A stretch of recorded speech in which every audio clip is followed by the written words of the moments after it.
O secretário extraordinário da reforma tributária, Bernard Api, afirmou que os próximos passos serão de trabalho muito intenso na elaboração do regulamento e dos modelos operacionais do novo sistema de tributação do consumo. E é com ele que conversamos agora ao vivo aqui no Jornal da Manhã e a quem eu agradeço também a gentileza da entrevista. Muito bom dia, secretário. Já te faço a minha primeira pergunta. A promessa, uma das promessas da reforma tributária é tornar o sistema mais justo, simples, eficiente, tanto para os entes federados quanto para os contribuintes. O senhor avalia, acredita que essa primeira regulamentação já vai entregar isso? Bom dia, Soraya, bom dia, Roberto, bom dia quem está nos assistindo na JP News. Sim, eu acho que sim. O que está sendo feito agora é o processo de regulamentação da Lei Complementar 214, que foi aprovada no final do ano passado no Congresso Nacional e foi publicada em janeiro desse ano. Esse é um trabalho que está sendo desenvolvido pelos estados e municípios através do que eles criaram, que é o pré-comitê gestor do Imposto sobre Bens e Serviços, e pela Receita Federal, que é responsável pela cobrança da contribuição sobre bens e serviços. A reforma tributária simplifica muito o nosso sistema tributário.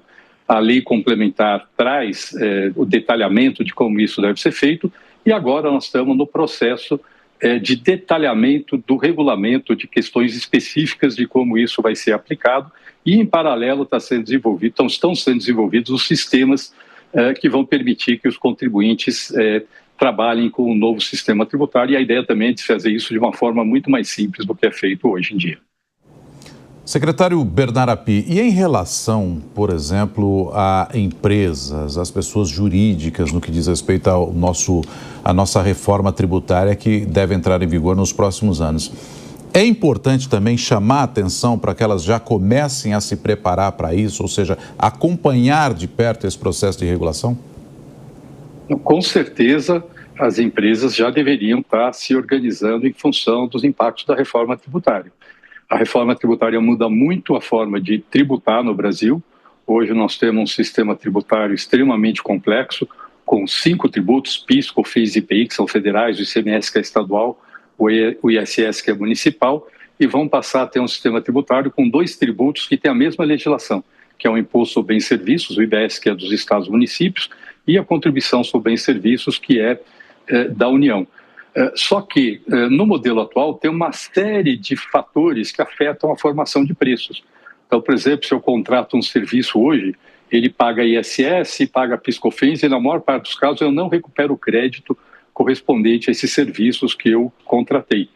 No novo sistema tributário, eu vou contratar serviços, a empresa vai contratar os serviços, vai ter incidência de IBS, CBS, mas ela vai recuperar 100% do imposto na forma de crédito.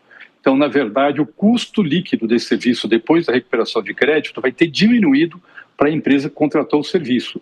A alíquota que incide nas vendas da empresa vai mudar em relação ao que é hoje. Hoje, inclusive, varia enormemente entre estados, agora vai passar a ter uma alíquota muito mais uniforme dentro do país. Então, tudo isso acaba afetando a forma como as empresas devem se organizar e, inclusive, formar os seus preços. Então, eu acho que as empresas têm que estar pensando desde já em qual impacto a reforma tributária tem sobre a formação de preço da empresa.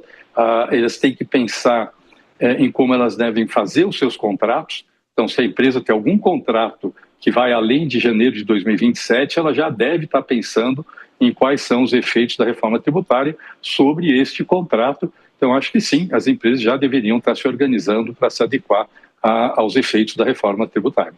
Secretário, nossos comentaristas José Maria Trindade, Deise Ciocari também participam da entrevista. Sua pergunta, Deise.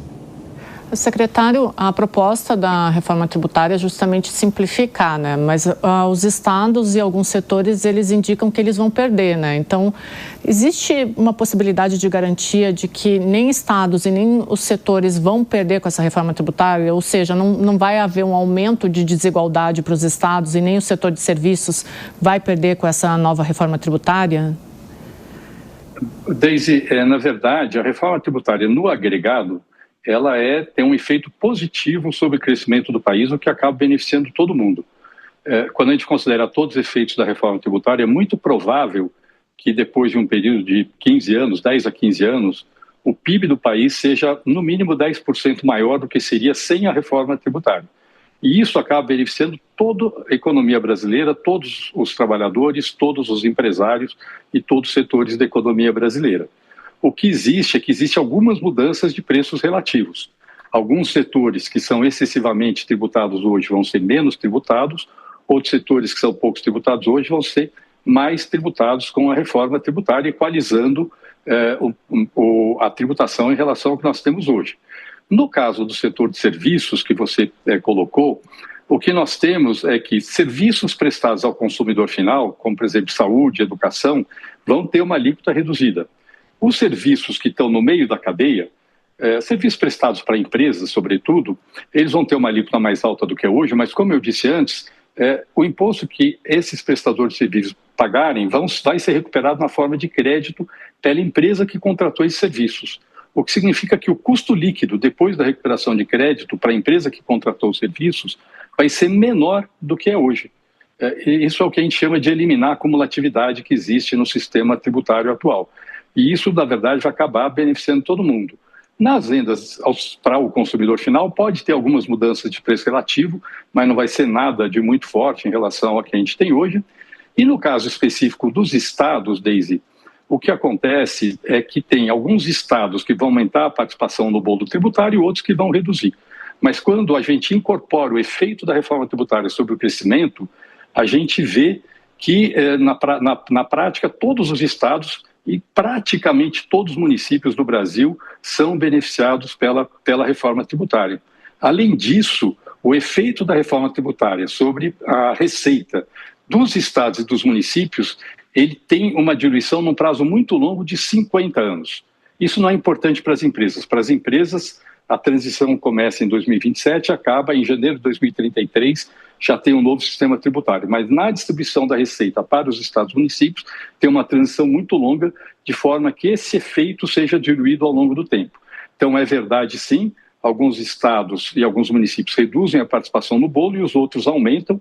No conjunto, a arrecadação é exatamente a mesma. A reforma tributária ela foi desenhada para manter a carga tributária como proporção do PIB, portanto, não tem aumento da carga tributária com a reforma tributária, ela é absolutamente neutra em termos de carga tributária, mas esse efeito de uns ganharem mais, outros ganharem menos, como proporção do todo, é mais do que compensado pelo efeito positivo sobre o crescimento da reforma tributária.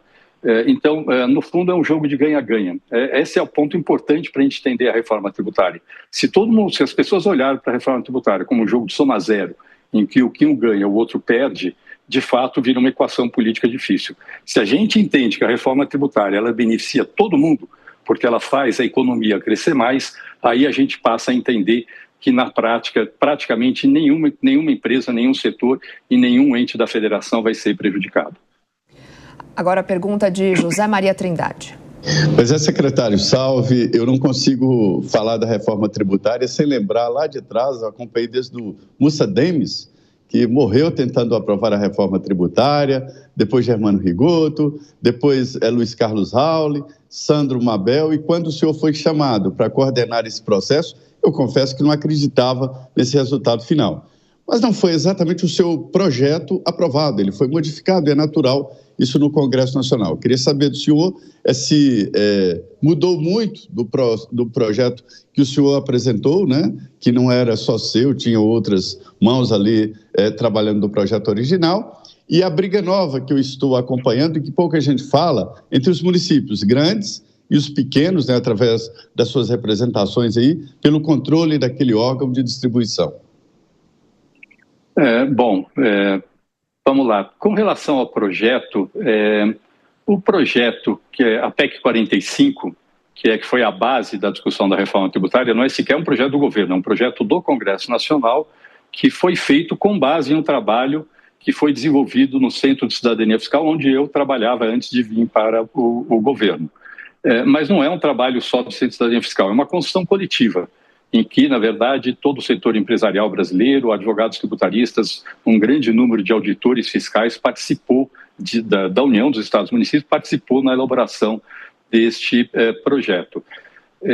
O projeto que a gente mandou era um projeto que tinha uma alíquota só para todos os setores e o efeito distributivo da reforma tributária era compensado através desse modelo de devolução do imposto para as famílias, que a gente chama de cashback. O que foi aprovado no Congresso Nacional manteve a espinha dorsal do projeto que foi apresentado. Acho que isso é muito importante. A espinha dorsal do projeto que foi apresentado é migrar o modelo brasileiro para os melhores padrões internacionais de tributação do consumo através de um bom imposto sobre valor adicionado, que tem algumas características, uma base ampla de incidência, sem separar o que é mercadoria e o que é serviço, embora as alíquotas possam variar, todos eles estão na base do tributo, não cumulatividade plena, ou seja, todo imposto que é pago ao longo da cadeia é recuperado, a tributação no destino, que significa que numa operação entre estados ou entre municípios, o imposto pertence ao estado ou ao município de destino, ao contrário do que acontece hoje, e um sistema muito mais simples do que o sistema atual.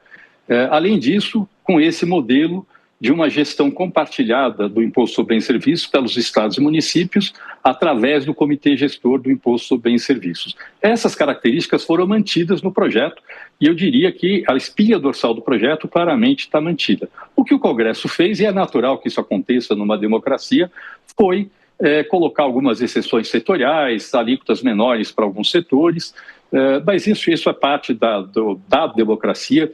O resultado final certamente é muito, mas muito, muito melhor do que o sistema que nós temos hoje. Com relação ao ponto que você colocou, existe de fato hoje, infelizmente, é uma pena que isso esteja acontecendo, uma disputa entre duas entidades municipalistas com relação à eleição dos representantes dos municípios neste comitê gestor do Imposto sobre Bens e Serviços, que vai ser gerido conjuntamente pelos estados e municípios. Eu acho que, no final, vai acabar se resolvendo essa disputa, mas, de fato, nós estamos vivenciando um momento em que está ocorrendo essa disputa. No final, certamente vai acabar sendo criado o Imposto sobre Bens e Serviços, o comitê gestor vai ser criado, vai ter a participação dos municípios, mas essa disputa, que inclusive agora chegou até o judiciário, de fato está acontecendo, mas eu espero que ela seja resolvida logo. Conversamos com o secretário extraordinário da Reforma Tributária, Bernardo Api. Mais uma vez, secretário, obrigada pela gentileza da entrevista. Um bom dia para o senhor. Muito obrigado pelo convite de participar desse debate aqui na JP News.